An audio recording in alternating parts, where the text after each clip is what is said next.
세상에 악한 사람들이 살아가기에 너무나 끔찍한 일들이 많이 일어나고 있습니다. 오늘도 우리가 함께 읽었던 말씀의 사건을 보게 되면 너무나 끔찍한 일이 벌어졌습니다. 제사장들이 살아가고 있는 놉이라는 성에 엄청난 비참한 학살극이 일어나는 내용을 우리가 오늘 읽게 되었습니다.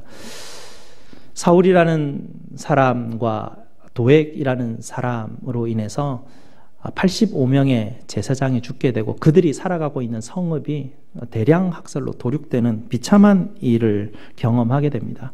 얼마나 비참했는지 이 사울의 주변에 있었던 가장 근위하는 호위병들조차 이 사울의 명령에 불순종할 만큼 정말 끔찍한 명령이 내려져서 일어난 학살의 장면이 오늘의 사건입니다. 그런데 이 학살의 끔찍한 장면을 보면서요, 조금 더 이 사무엘상 전체의 관점에서 먼저 한번 들어가 보았으면 좋겠습니다. 이 전체의 관점에서 보게 되면 우리가 좀 이해하기 힘든 동전의 양면 같은 모습이 오늘 이 사건을 통해서 우리가 좀 더 발견할 수가 있는데요. 오늘의 사건은 어디로부터 시작이 되냐면 사무엘상 2장으로부터 시작된 하나님이 엘리 제사장 가문에 내렸던 심판이 지금 계속해서 이루어져 가고 있는 장면의 사건 중에 하나가 됩니다. 엘리 제사장이 그 아들과 함께 죄악 가운데 떨어졌을 때 하나님이 어린 사무엘을 통해서 엘리 제사장 가문에 내렸던 심판의 말이 세 가지가 있는데요. 첫 번째가 뭐냐면 그 아들 둘이 한날에 같이 죽을 것이라는 심판의 메시지였습니다. 전쟁에 나가서 옴냐 비나스가 죽게 되었죠. 그것이 증거가 되어서 나머지 두 가지 심판도 앞으로 반드시 일어날 것이다라는 확신을 보여주게 됩니다. 그 이후로 한 50년 정도 지났다라고 생각이 들어지죠. 그것이 바로 오늘의 사건인데요. 두 번째 어린 사무엘에게 하나님이 엘리 제사장 가문에 내렸던 심판의 내용이 무엇이었냐면 그들 가문에 있는 사람 중에 다 죽고 한 사람만 남겨질 것이라는 것이에요. 오늘 사건을 통해서 아히멜렉 제사장의 아들 아비아달이 홀로 살아남게 되는 끔찍한 오늘의 이 사건이 그때로부터 시작되었던 사건임을 알 수 있습니다. 세 번째 그 심판의 내용이 무엇이었냐면 그 엘리 제사장의 가문이 다 없어지게 되고 마지막 하나님께서 새로운 제사장 가문을 일으키시겠다라는 심판의 메시지였습니다. 그것은 솔로몬 왕 때 그때 이루어지게 되는데요. 솔로몬이 왕으로 등극할 때 좀 반란의 사건들이 좀 있었습니다. 그 중에 다윗의 아들 아도니아의 반란의 사건이 있었는데요. 이 아비아달 제사장, 홀로 살아남았던 이 제사장이 거기에 가담을 하게 됩니다. 결국은 그 아도니아의 반란의 사건은 실패로 돌아갔고요. 아비아달은 죽게 되고 아도니아 그 반란을 일으켰던 사람은 죽게 되고 아비아달 이 제사장은 추방당하게 됩니다. 그리고 하나님께서 새로운 제사장에 감은 사독 제사장을 세우시게 되는 하나님의 전체적인 처음 하나님께서 말씀하셨던 그 심판의 메시지가 어떻게 이루어져 가고 있는지를 이 사무엘상 전체를 통해서 하나님께서 우리에게 분명하게 보여주시는 사건이 오늘의 사건입니다. 그래서 이 사건을 보면서 하나님이 심판을 명하셨던 그 사건을 하나라도 변하지 않고 반드시 이루어지는구나라는 것을 오늘 이 사건을 통해서 우리가 볼 수가 있습니다. 그런데 오늘 이 사건을 통해서 우리가 이 사건을 읽을 때 뭔가 좀 찜찜하고 편치 않는 마음이 있는 게 사실이에요. 하나님이 엘리 제사장의 두 아들 홈니와 비느하스가 전쟁에 나가서 자기들 죄 때문에 죽은 것은 이해가 돼요. 하나님의 심판을 받고 죽었구나 이해가 되는데 50년이 흐르고 난 이후에 그 후손들이 갑자기 이렇게 도살당하고 도륙당하는 이 사건을 보면서 이게 뭐지? 라는 생각이 들 수밖에 없는 게 또 우리의 생각이에요. 하나님이 그러면 사울과 도액의 마음을 원래는 착한 사람들인데 너희들 지금 좀 악한 역을 좀 해야 되겠다. 내가 이미 50년 전에 이렇게 계획을 했었는데 이 사람들 중에 한 명만 살리고 내가 죽여야 될 텐데 너희가 좀 해라. 나쁜 역할 너희가 해라. 이렇게 한 것 같지는 않는데 뭔가 좀 찝찝한 그런 그 마음이 드는 게 오늘의 이 사건에 일어난 것인데요.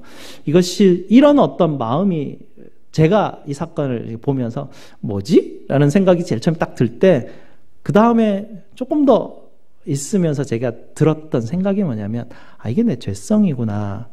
분명히 하나님은 죄를 범하시는 분이 아니라 하나님은 죄를 심판하시는 분이신데 죄를 심판하시는 분이 죄에 가담할 수 있는 일은 아니거든요. 죄는 지금 하나님이 지금 범죄 가운데 현장에 지금 들어와 있는 게 아니라 이 범죄 현장에는 지금 사울과 도액이 감히 여호와의 제사장을 죽이는 엄청난 죄악 가운데 지금 있는 이 사건을 우리가 보고 있습니다. 이 사건을 보면서 우리 마음에 하나님이 왜 이렇게 하실까라는 또 의심이 들어가는 것도 또 사실이고요. 이런 부분들을 볼 때 인간은 우리가 지은 죄를 자꾸 보려고 하는 것이 아니라 우리의 죄를 보면서 하나님 탓을 좀 하려고 하는 경향성이 있구나.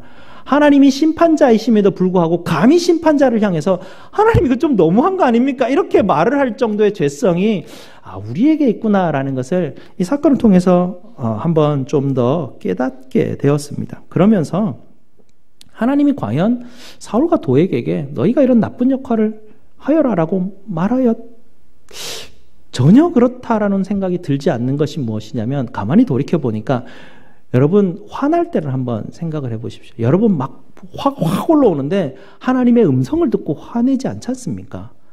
이 사울과 도액이 하나님의 음성을 듣고 지금 자기가 분노하고 모략을 꾸미고 그러지는 않았던 것 같아요. 죄는 우리 속에서 올라오는 것입니다.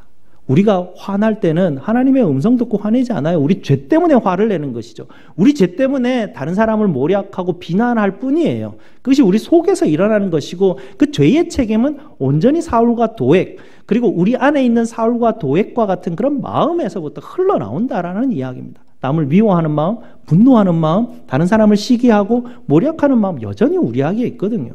이게 작지만 그리고 사울과 같이 도액과 같이 표출될 수 있지만 여전히 비슷한 마음이 우리 안에 있다라는 것 그것을 하나님이 또 이 사건을 통해서 우리에게 보여주고 있습니다. 사울의 그 악함을 오늘 사건 가운데서 우리가 발견할 수 있는데요. 사울이 자기가 가장 자기를 지지하는 사람들이죠. 자기 민족, 자기를 지지하는 베냐민 지파 사람을 지금 불러놓고 이야기를 합니다. 이야기를 하면서 어떻게 시작하냐면 선동하고 있습니다. 지역주의를 내세워서 선동하고 있죠. 너희가 베냐민 지파 사람 아니냐? 다윗은 유다 지파 사람이다. 유다 지파 사람이 너희에게 왕으로 세워지게 되면 너희에게 천부장을 줄 것 같으냐? 백부장을 줄 것 같으냐? 포도원에 열매를 줄 것 같으냐? 다 유다 지파에게로 돌아갈 것 아니냐? 그러니 너희는 지금 다윗을 죽이려고 하는 내 뜻에 가담해라. 이런 선동을 지금 하고 있는 것입니다. 하지만 베냐민 지파 사람들은 다윗의 선동에 꼼짝하지 않고 침묵합니다. 반응하지 않아요. 결국에는 이 베냐민 지파 사람들은 유다 지파 사람과 함께 남유다를 이루게 되는 어떤 우리가 역사를 보게 되는데요.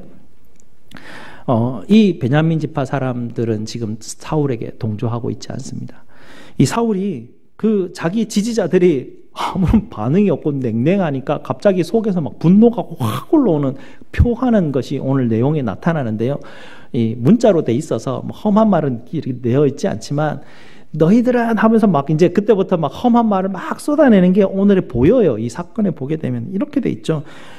내 아들 요나단과 다윗이 둘이 공모해가지고 나를 죽이려고 반란을 일으켰는데 어찌 너희가 나를 지지하는 사람들임에도 불구하고 한 명도 내게 알리는 사람이 없었느냐 하고 막 아글아글 지르는 내용이 오늘 여기에 나옵니다. 그리고 내 아들이 자기 신하들을 이렇게 공모해서 함께 작당을 해가지고 나를 배반하고 지금 몰래 숨었다가 나를 죽이려고 하는 일들이 지금 막 여러 가지로 일어나고 있는데 너희 중에 한 명도 알리는 자가 없느냐라고 막 억지를 부리면서 지금 막 주장하고 있는 그런 사건이 오늘 이 사울이 가지고 있는 범죄 현장입니다.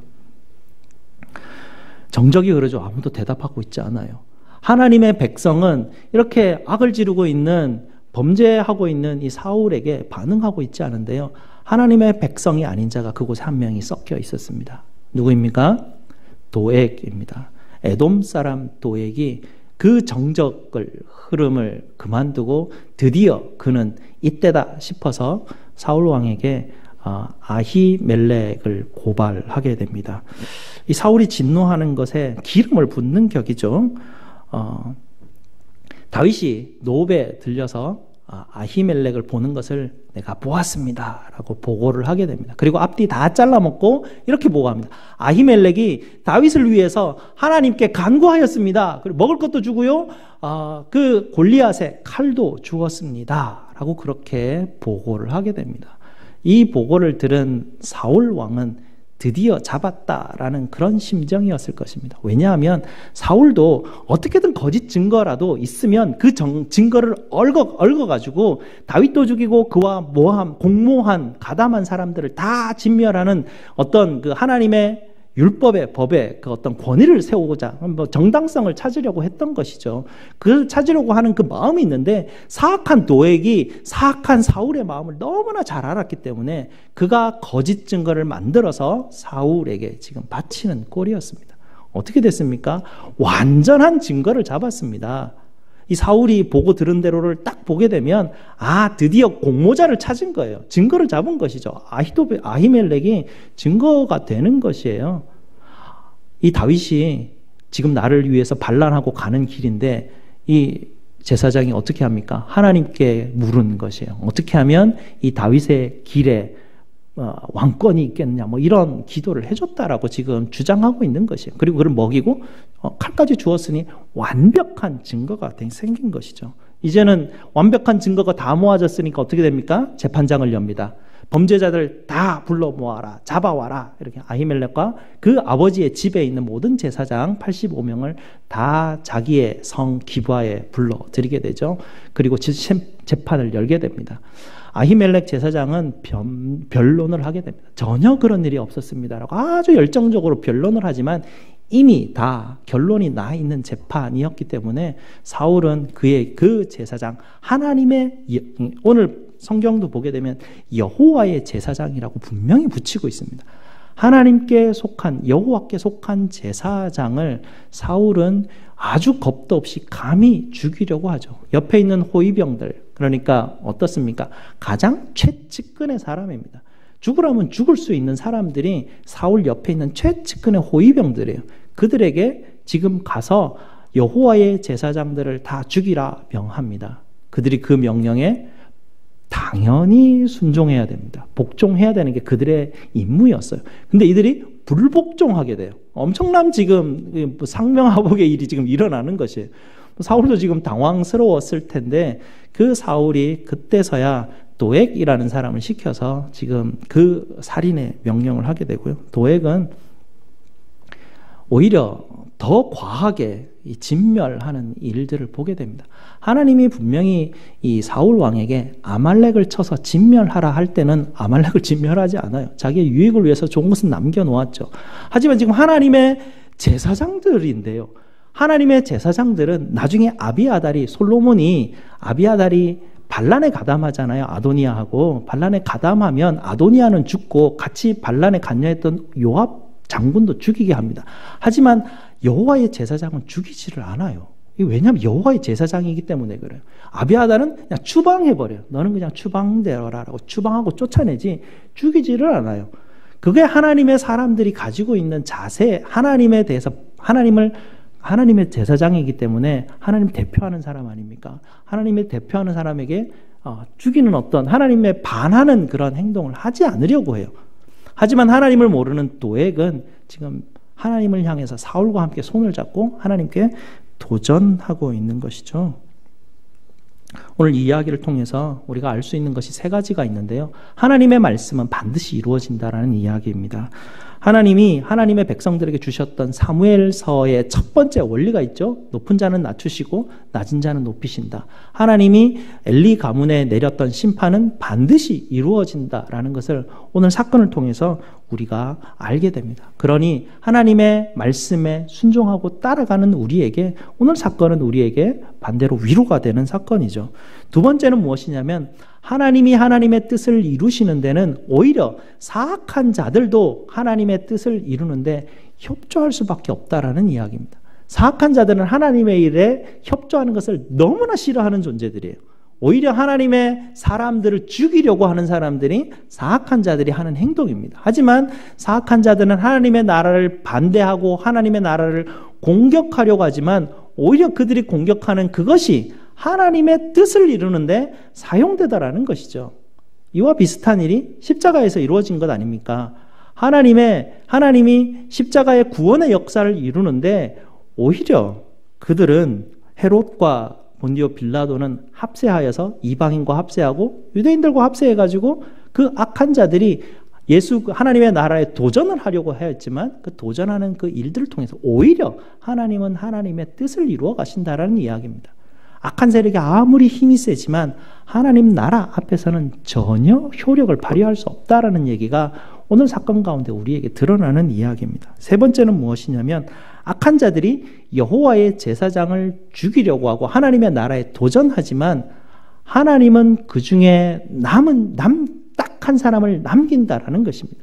하나님의 남은 자 사상이 여기 있는 것이죠. 하나님은 하나님의 나라에 도전하는 자들이 다 하나님의 나라를 전복시켰다라고 확신하는 그쯤에 하나님은 남은 자를 남겨주신다라는 이야기입니다. 이 사건은 성경에서 계속 반복되고 있기 때문에 우리에게 주어지는 그 위로인데요. 바로가 히브리 아기들을 죽일 때 하나님은 모세를 피신시켜서 한 사람을 남겼습니다. 사악한 이세벨이 온 이스라엘을 바알 천국으로 만들 때에 그때 하나님은 남은 자 7천을 남겨놓으신 것을 우리가 알게 되죠. 아달랴라는 왕이 다윗 왕가에 있는 모든 종족의 씨앗을 싹 말려버렸습니다. 완전히 다 죽은 줄 알았는데 한 아기가 그때 살아났어요. 그것이 바로 요아스이고요. 그 요아스를 통해서 하나님의 말씀이 다시 그 유월절이 회복되고 하나님의 말씀이 회복되는 것을 이 요아스를 통해서 이루어지는 것을 우리가 보게 됩니다. 헤롯 때에도 일어났었죠. 우리 예수님을 피신시키셔서 주님을 통해서 구원을 이루시는. 하나님은 하나님의 나라에 도전하는 사람들이 하나님의 나라를 전복시켰다고 생각하는 그쯤에 하나님은 반드시 남은 자를 두셔서 그 하나님의 나라를 보호하시는 분이 하나님이십니다. 그 웨스트민스터 신앙 고백서를 보게 되면요, 교회장이 나타나게 돼 25장에 되면 교회의 내용이 나타나게 되는데요. 악한 자들이 하나님의 교회를 공격하지만 하나님의 교회가 절대로 무너지지 않는다라는 고백을 우리는 웨스트민스터 신앙 고백서를 통해서 고백하고 있습니다. 25장의 내용을 한번 볼 텐데요. 잠시 한번 띄워봐 주시겠습니다. 제가 읽을 텐데 한번 따라와 보시기 바랍니다. 이 공교회는 때로는 더 잘 보이기도 하고 때로는 덜 보이기도 하였다. 개체 교회는 이 공교회의 일원으로서 더 또는 덜 순수하게 복음의 진리를 가르치고 수용하고 규례를 집례하여 공예배를 드리는 정도에 따라 더 또는 덜 순수하다.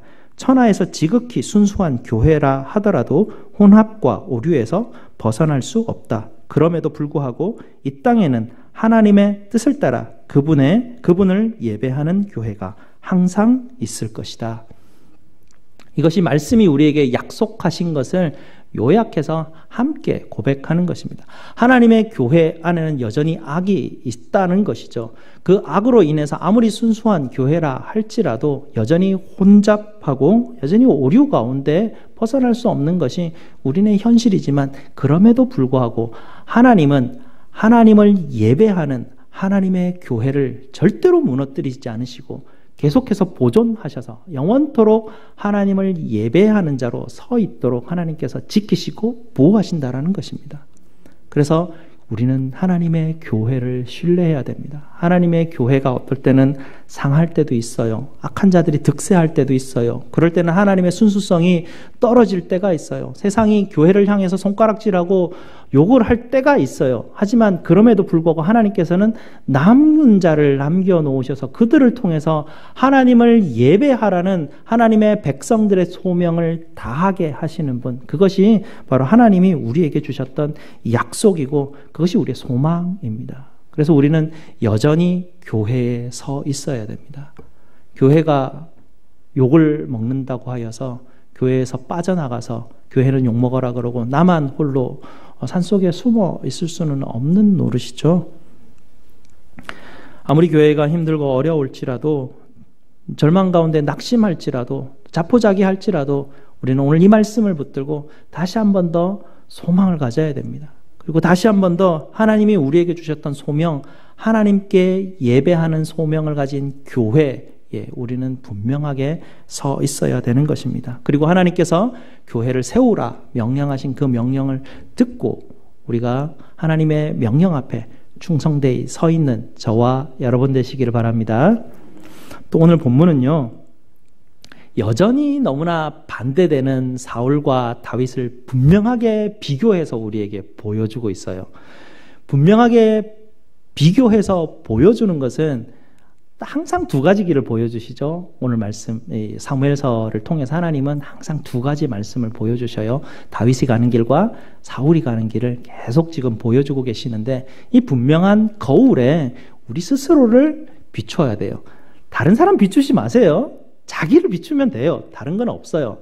오늘 말씀 보니까 저 사람은 이렇게 할 필요가 없이 나만 비추면 되는 것입니다. 사울은요, 모든 권력을 가진 자였습니다. 많은 것을 가졌죠. 그러나 이 사울은 다윗에 대한 피해의식을 가지고 있습니다. 다윗에 대해서 분노하고 있어요. 다윗을 죽이려고 하는 생각에 사로잡혀가지고 그냥 모든 염려와 근심과 걱정과 머릿속이 많은 생각으로 꽉 차 있는 사람이 사울의 모습입니다. 다윗은 어떻습니까? 도망치는 처지이고 아무것도 가진 게 없어요. 근데 그의 마음에는 늘 하나님을 향한 찬송과 감사와 기쁨이 있어요. 시편을 보면 알잖아요. 다윗이 어떤 그 마음이 있는지. 아픔과 고통 가운데 있지만, 두려움 가운데 있지만 하나님은 나의 목자이십니다 고백하며 삶을 살아가는 게 이 다윗이에요. 다윗은 머리가 복잡하지 않아요. 하나님이 인도하시는 하나님의 말씀에 자기의 생각이 이렇게 초점이 맞춰져 있기 때문에 복잡하지가 않아요. 하나님이 인도하시는 대로 따라가는 것이에요. 그 마음에 뭐가 있어요? 평안이 있어요. 이 중요한 차이점이죠. 이 중요한 차이점이 오늘 말씀 가운데 드러나는데요. 우리 예수님께서 이 중요한 차이점 중에 하나인 분노에 대한 지적을 하고 계셔요.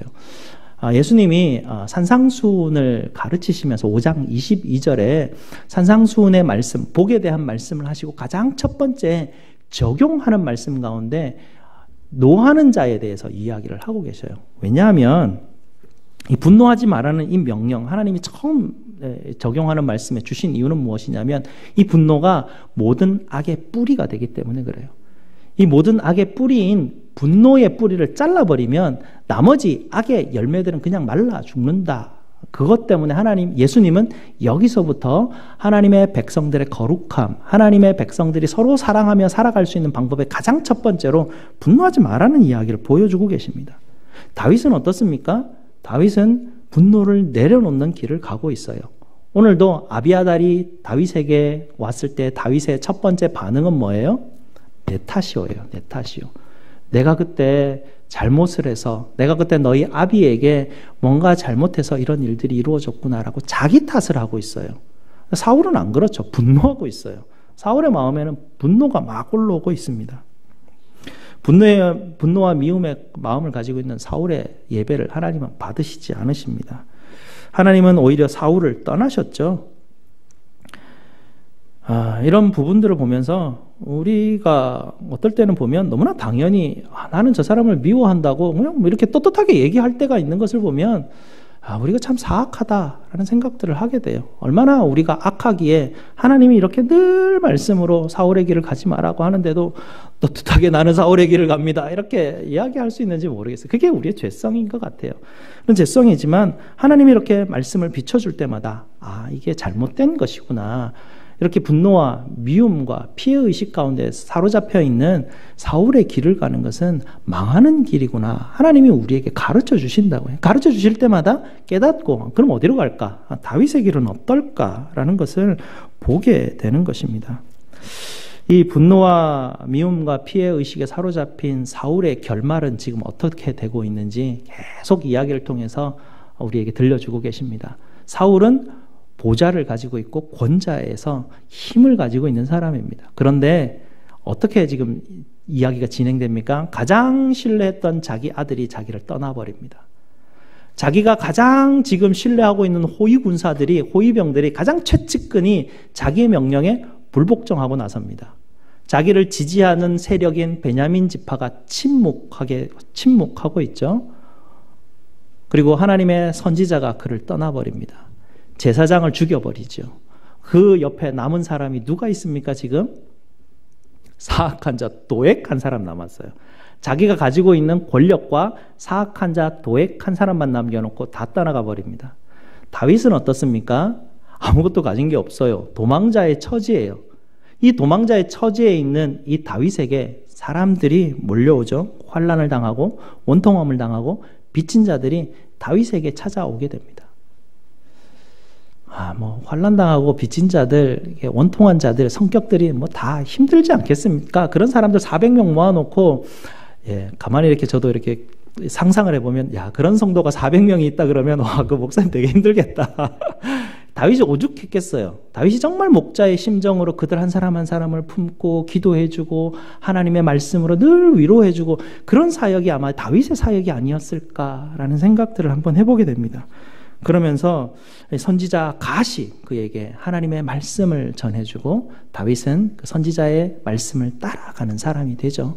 그리고 이제는 드디어 제사장까지 옵니다. 그 제사장이 이 그일라에 있는 이 다윗에게 하나님의 뜻을 물을 수 있는 에봇을 가지고 제사장이 다윗 편에 섭니다. 아무것도 지금 가진 게 없어요. 지금 다윗은 여전히 도망자예요. 그런데 다윗에게는 백성이 있습니다. 다윗에게는 하나님의 말씀을 전하는 선지자가 있습니다. 그리고 다윗에게는 하나님께 제사 드리는 제사장이 있습니다. 어떠세요?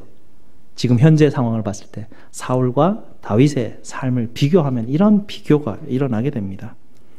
성도 여러분, 우리는 아무것도 없는 것 같아요. 악한 사람은 다 가진 것 같아요. 그러나 어때요? 우리가 가는 길 가운데 사울과 다윗의 길을 보시기 바랍니다. 사울은 모든 것을 가졌지만 사울은 계속해서 잃어갑니다. 그는 나이가 들어가면 들어갈수록 가진 것이 없어요. 그 옆에는 눈치 보고 자기 유익만 구하는 사악한 자, 도액만 남아 있습니다.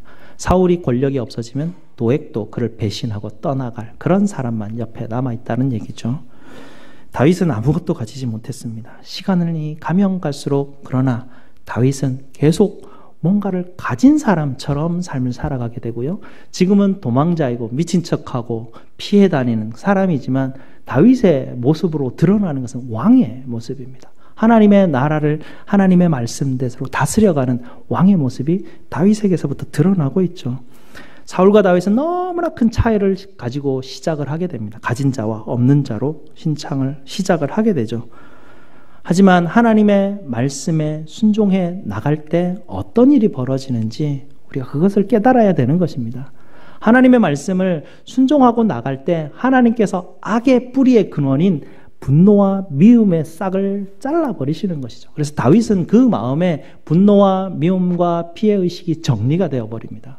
그래서 하나님 앞에서 오히려 하나님 내가 죄인입니다 라고 하나님 앞에 자기의 죄를 고백하고 하나님의 긍휼하심을 구하고 하나님께 나아가게 되죠. 그러면서 다윗은 그 마음에 감사가 있습니다. 감사의 예배를 드리는 사람으로 변해가기 시작해요.